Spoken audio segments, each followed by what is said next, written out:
Ok, bonjour Takana Zion, quel plaisir de te recevoir sur la web TV du Reggae Sunska. Alors aujourd'hui on est samedi, mais toi tu as déjà joué hier sur la grande scène du One Love là-bas au festival. Et bien juste comme ça, je vais te demander ton ressenti, comment s'est passée ta prestation, quel était le feeling, quel était le partage avec le public. Est-ce que tu peux nous parler un petit peu de cette émotion que tu as eue hier? Yeah man, après 4 ans quand même d'absence sur la scène française, c'était très émouvant man, you know, comme prestation et j'ai reçu beaucoup de bonnes vibrations du public français venant de toutes les régions et toutes les provinces et franchement maximum respect, you know. Yeah man, Reggae Sons can live long man, you know. Ah, Yes, I good life. On va dire que cette année, tu es un peu chez toi parce que le Reggae Sunska, c'est aussi le label Soul Beat Records. C'est le dernier album de Takana Zion qui s'appelle Good Life et sorti sur le label Soul Beat Records. Du coup, tu es un petit peu à la maison là cette année. Yeah man, je suis à la maison man, you know. Reggae Sons man. Écoute, tu as fait tout un grand travail depuis de nombreuses années du côté de la Guinée, ensuite du côté du Mali, et puis où tu as sorti plusieurs albums. Tu as même été surnommé le Sizzla africain, je me rappelle de ça il y a quelques années, c'est ce qu'on disait en France, c'est le nouveau Sizzla africain. Et là, ce nouvel album, Good Life, tu avais parti l'enregistrer en Jamaïque, au studio Tuff Gong, avec des musiciens jamaïcains.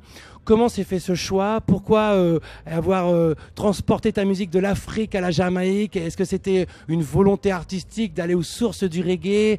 Comment s'est fait ce choix pour toi?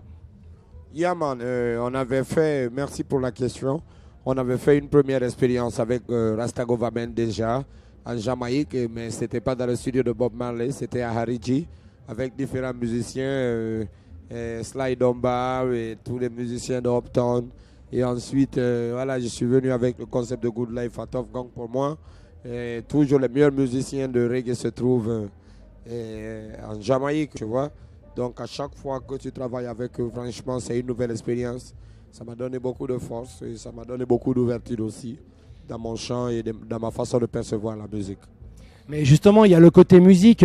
On va rappeler que toi, tu es du côté de la Guinée, mais tu es parti au Mali et tu as rencontré Brother Sam là-bas, qui est, on va dire, pour tous ceux qui connaissent un peu l'histoire des Rastas, qui est un Elders.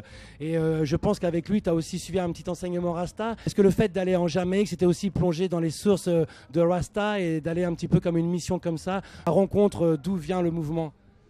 Yeah man, parce que je suis l'un des représentants, rares représentants de Rastafari dans sa vraie expression en Afrique de l'Ouest. You know?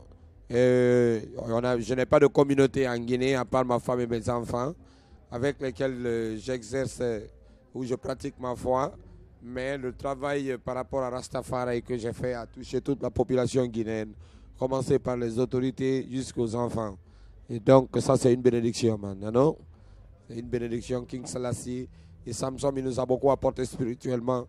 You know? C'est justement ce qui a amené ce contact facile avec les Jamaïcains.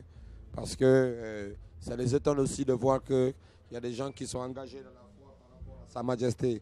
Et ça, c'est une bénédiction. Oui, puis c'est aussi un juste retour des choses, parce que si je dis que Rasta c'est en Jamaïque, mais finalement toutes les influences jamaïcaines elles viennent beaucoup d'Afrique au départ. Ça Donc vient de l'Afrique au départ, c'est ça maintenant.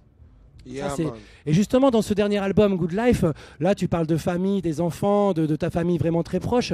Moi je trouve, je connais tous tes premiers albums, hein, j'ai même diffusé à la radio des morceaux de Good Life, et on ressent une certaine sagesse de Takana Zion dans cet album, comme s'il y avait une mission, maintenant que tu as bien posé tes bases, tu as bien posé les choses, on ressent une certaine sagesse et tu as envie de transmettre quelque chose de serein et d'aller de l'avant et de transmettre quelque chose de positif. Est-ce que c'était une volonté à travers cet album aussi?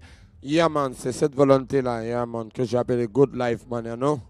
Parce que comme tu le dis, après avoir fait le bon choix, et tu ne tergiverses plus et tout devient tranquille, tout se calme, man, you know?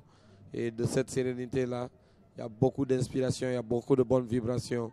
Et ce sont ces bonnes vibrations condensées et qui se retrouvent dans l'album Good Life, man, you know? Yeah, un très bel album et on le sent très inspiré de musique jamaïcaine. Il y a du reggae roots, il y a même du rocksteady, il y a plein de vibrations comme ça. Tu disais la sagesse, je te parlais de sagesse, et moi aussi je suis papa de 2 enfants. Et les enfants nous apprennent la patience.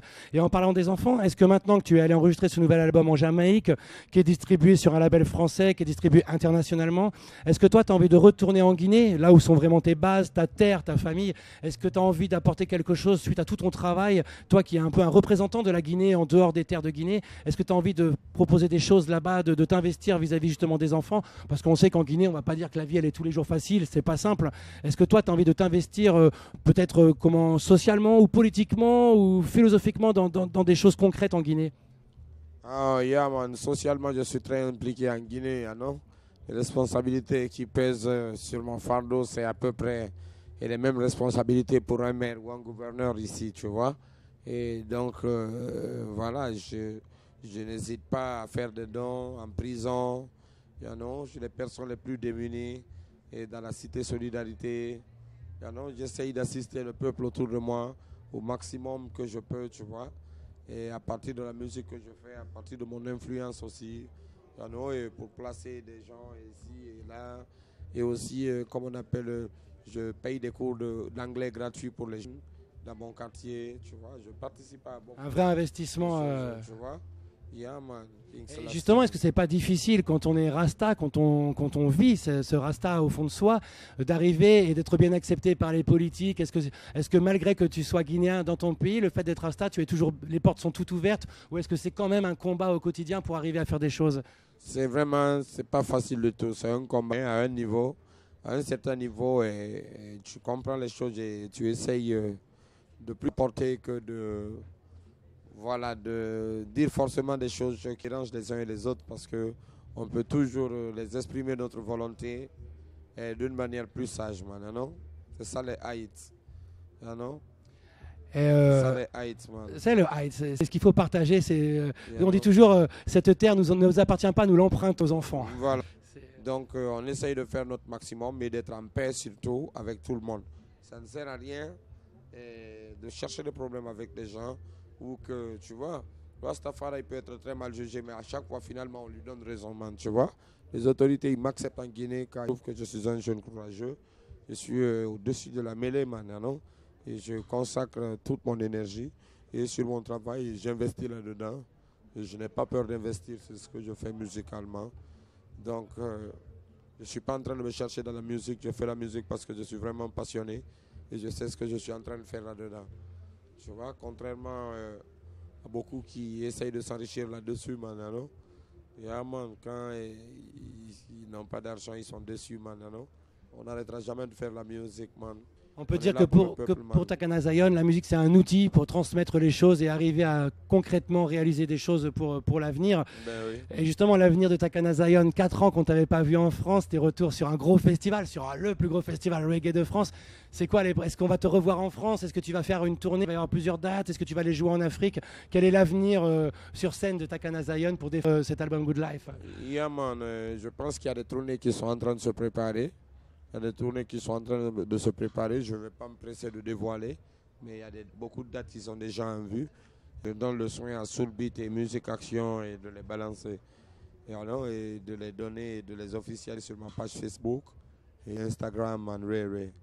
Donc voilà, c'est une bénédiction et que Yaman, c'est vraiment beaucoup de plaisir pour moi de retourner ici sur la scène de base, parce que c'est en France ici quand même que ma carrière elle a pris une certaine forme.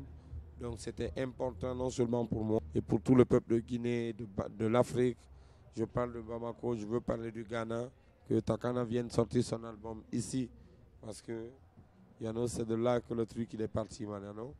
Donc un maximum de respect à Samuel Clayton, à Rowan Kick Gordon, aussi à Soulbeat au record de Music Action dans la personne de Fred Lachaise, et Soulbeat dans la personne de Vianney Lesembourg et toute leur équipe. Des vrais passionnés là aussi. Fred et Vianney, ce sont des vrais passionnés qui veulent mettre en valeur des artistes sincères, authentiques, et ils font un gros travail avec le festival, mais aussi le label Soulbeat.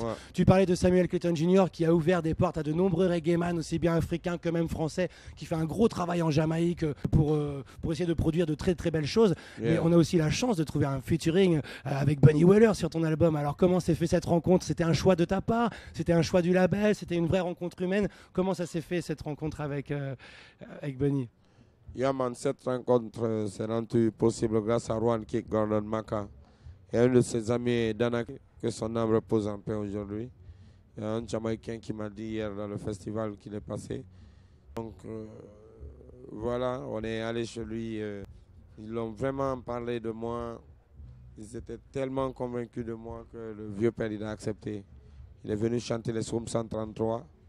Et donc, c'est une bénédiction.